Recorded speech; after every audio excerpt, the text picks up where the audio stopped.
नमस्कार दोस्तों, आपका पार्ट ए हमने सॉल्व कर लिया है। यदि उसकी वीडियो आपने नहीं देखी हो तो मैं ऊपर आई बटन में या डिस्क्रिप्शन में उसकी लिंक डाल दूंगा। आप पार्ट ए के क्वेश्चनों की वीडियो जरूर देख लें। अब हम पार्ट बी को सॉल्व करते हैं। कई बच्चे मेरे से कमेंट में कह रहे हैं कि थर्ड क्वेश्चन का आंसर बी होगा, लेकिन मैं आपको बता देता हूँ थर्ड क्वेश्चन का आंसर आपका ए होने वाला है, क्योंकि वो LN-R से ग्राफ पूछ रहा है, ना कि लॉग से पूछ रहा है। अब पार्ट बी की तरफ अपन चलते हैं। पार्ट बी का आपका पहला क्वेश्चन यहाँ पर दिया हुआ है। देखो दोस्तों, एन टाइप के अर्धचालकों को समझाइए। तो एन टाइप के अर्धचालक आपके क्या होते हैं, आपको पता है सिलिकॉन और जर्मेनियम, ये दो हमारे नेज अर्धचालक होते हैं।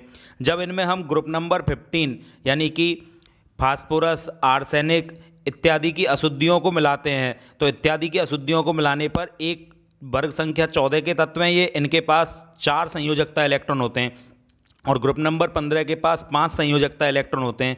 तो 14 में जैसे ही 15 के इलेक्ट्रॉनों को आप मिलाओगे तो 5 इलेक्ट्रॉन 4 इलेक्ट्रॉन से संयोग करेंगे तो 1 इलेक्ट्रॉन एक्स्ट्रा बच जाएगा। इस कारण ये एन टाइप के अर्धचालक आपके बन जाएंगे। तो आप सीधा लिख सकते हो सिलिकॉन और जर्मेनियम में जब ग्रुप नंबर 15 के फास्फोरस और आर्सेनिक की इंप्योरिटी मिलाई जाती है तो एन प्रकार के अर्धचालकों का निर्माण होता है।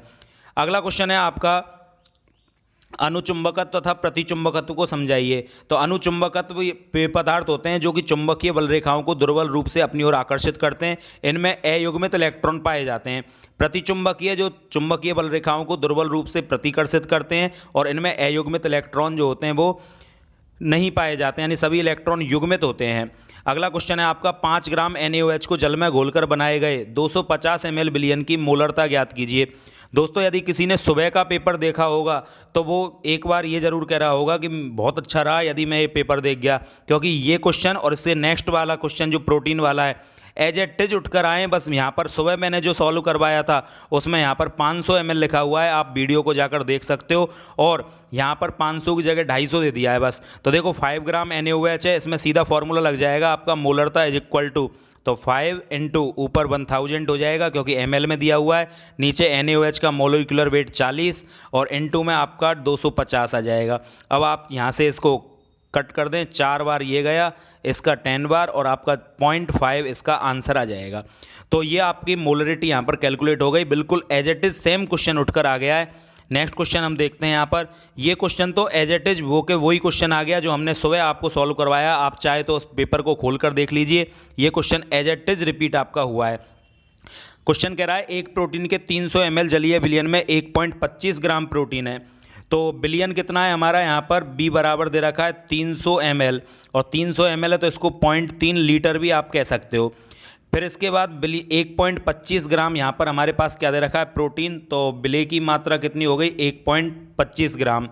आगे आपसे कह रहा है 300 केल्विन टेम्परेचर पर, तो T की वैल्यू कितनी दे रखी है 300 केल्विन आपको यहाँ पर दे दिया गया है। आगे क्वेश्चन में कह रहा है परासरण दाब यानी पाई का मान भी आपको दे दिया 2.50 गुना 10 की घात -3, तो 2.50 गुना 10 की घात -3। प्रोटीन के मोलर द्रव्यमान की आप गणना कीजिए। तो इसका फॉर्मूला होता है पाई बराबर CRT। यहाँ पर इसको खोलोगे तो मॉलिक्यूलर वेट पूछ रहा है वो, तो MB इज इक्वल टू आपका फॉर्मूला हो जाएगा WART अपॉन में आपका पाई इंटू B। इस फॉर्मूले में वैल्यू रखनी है। R की वैल्यू आपको क्वेश्चन में दी गई है 0.08, तो सभी वैल्यूज को आप पुट करोगे। MB is equal to WA का मान आपका कितना आ जाएगा 1.25 क्वेश्चन में दे रखा है। उसके बाद R की वैल्यू 0.08, फिर उसके बाद T की वैल्यू 300 केल्विन अपॉन में पाई का मान कितना दे रखा है 2.50 गुना 10 की घात -3 और इनटू में B कितना दे रखा है आपका 0.3 लीटर। सबको आप सॉल्व कर लोगे और सॉल्व करने के बाद आपका आंसर आ जाएगा। ये हिंट मैंने आपको दे दी है, इस तरह से आप क्वेश्चन को यहाँ पर सॉल्व कर सकते हैं। नेक्स्ट क्वेश्चन को देखते हैं दोस्तों। अगला क्वेश्चन आपका दिया है लेंथेनाइड संकुचन को समझाइए। 3 मॉडल पेपर डालें और तीनों मॉडल पेपर में इस क्वेश्चन के बारे में हमने जिक्र किया है कि ये क्वेश्चन आना तो निश्चित है ही।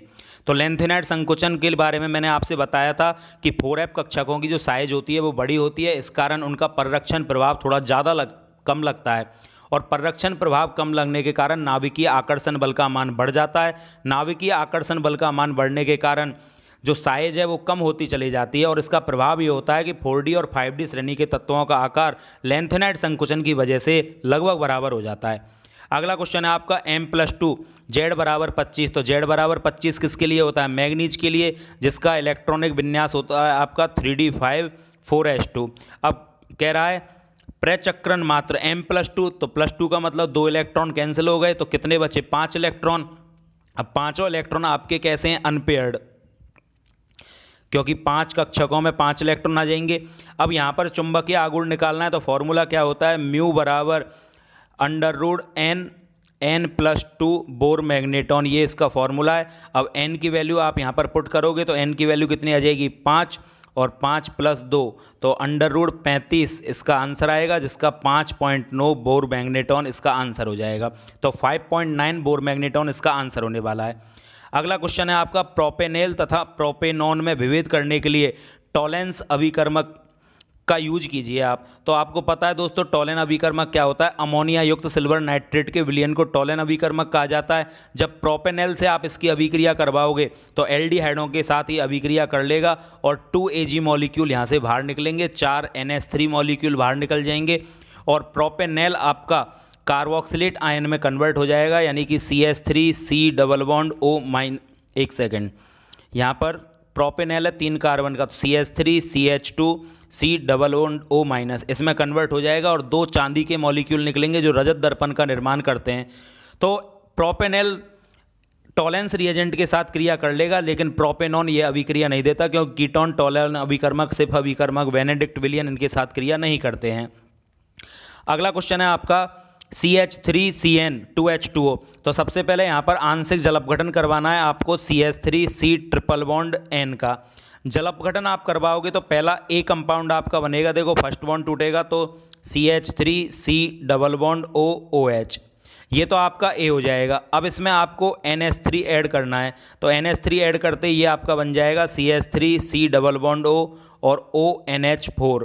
अब यहाँ पर आपसे हीट दे रहा है और हीट देने पर H2O मॉलिक्यूल बाहर निकल जाएगा, तो ये आपका एमाइड में कन्वर्ट हो जाएगा CH3C double bond O NH2। तो ये आपका यहाँ से A होने वाला है, ये आपका B हो जाएगा और ये आपका C हो जाएगा, तो एथेनेमाइड का आपका निर्माण होगा। तो इस तरह से ये क्वेश्चन आपका हो जाएगा। कमेंट बॉक्स में आप ज़रूर बताइए कि आपका कौन सा क्वेश्चन सही है और कितने नंबर उसमें आपको मिल रहे हैं पूरे। प्राथमिक एमीनों के लिए आइसोसाइनाइड परीक्षण कार्बेल एमीन अभिक्रिया आपसे पूछी जा रही है। तो प्राथमिक एमीन RNH2 कार्बेल एमीन अभिक्रिया देते हैं CH3Cl के साथ और KOH की प्रेजेंस में आप इस अभिक्रिया को करवा दोगे तो यहाँ पर क्या हो जाएगा, RNC का फॉर्मेशन हो जाएगा, आइसोसाइनाइड का निर्माण होता है और 3K और 3Cl मिलकर 3KCl आपके बाहर निकल जाएंगे। बचे हुए वाटर मॉलिक्यूल यहाँ से आपके रिलीज हो जाते हैं, H2O मॉलिक्यूल बैलेंस आप कर लोगे तो इस तरह से आइसोसाइनाइड का आपका निर्माण हो जाता है। नेक्स्ट क्वेश्चन आपसे कह रहा है ट्राईमेथिल एमीन की पिरामिडी आकृति वाली संरचना बनाइए। तो ट्राईमेथिल एमीन की संरचना बनानी है, ये आपके लॉन पेयर, ये 1 2 3 ये कक्षकीय आरेख है। यहाँ पर आप एक CH3 लगा दोगे, ये दूसरा और ये तीसरा। यदि आप ये भी बना के आए हो तो बुक के अकॉर्डिंग ये सही है, नहीं तो आप ऐसे भी बना सकते हो CH3 इधर CH3 और इधर CH3 और यहाँ पर एक लॉन पेयर, ये sp3 संकरण हो जाएगा और पिरामिडी आकृति इसकी आपकी हो जाएगी। तो ये आपका ट्राईमेथिल एमीन की पिरामिडी आकृति वाली संरचना हो गई। नेक्स्ट क्वेश्चन है प्रोटीन के विकृतीकरण को समझाइए। तो दोस्तों प्रोटीन का विकृतीकरण क्या होता है, जब हम प्रोटीन को गर्म करते हैं या अम्ल या क्षार उसमें मिलाते हैं तो प्रोटीन की द्वितीयक और तृतीयक संरचनाएं होती हैं वो खुल जाती हैं, लेकिन प्रोटीन की प्राथमिक संरचना पर कोई प्रभाव नहीं पड़ता है। इसे प्रोटीन के विकृतीकरण के नाम से जाना जाता है। जैसे दूध का दही में परिवर्तन होता है तो प्रोटीन, दूध में पाई जाने वाली जो कैसीन प्रोटीन है उसका स्कंदन हो जाता है। इसके अलावा अंडे को गर्म करने पर उसकी सफ़ेदी का गायब होना, ये प्रोटीन के विकृतीकरण के अंतर्गत आता है। अगला क्वेश्चन है आपका DNA की द्विकुंडली संरचना, ये वॉटसन और ट्रिक के द्वारा दी गई थी। इसकी स्ट्रक्चर आप कुछ इस तरह से ड्रॉ कर दे हुए, और यहाँ पर DNA में आपके जो नाइट्रोजनी क्षार होते हैं वो कौन कौन से होते हैं, एडेनिन, ग्वानिन, साइटोसिन और एक आपका थाइमिन होता है। तो A और T के बीच में डबल बॉन्ड, G और C के बीच में ट्रिपल बॉन्ड का फॉर्मेशन करोगे। तो यहाँ पर जैसे A लिखा आपने तो इधर डबल बॉन्ड लगाकर T लगा दो, यदि यहाँ G लगा तो ट्रिपल बॉन्ड लगा के C लगा दो। इस तरह से आप इसमें नाइट्रोजन क्षार भरते चले जाओगे और ये आपकी DNA की द्विकुंडली संरचना बन जाएगी जो कि वॉटसन और क्रिक के द्वारा दी गई थी। तो दोस्तों बी पार्ट में आपके कितने क्वेश्चन सही है, और यदि आप चाहते हो कि खंड स और खंड ड के ऑप्शन भी आपको बताए जाएं तो सी और डी के ऑप्शन के लिए आप कमेंट करके कमेंट बॉक्स में बताइए, और खंड बी में आपके कितने नंबर आ रहे हैं आप कमेंट में ज़रूर बताएं। Thank you.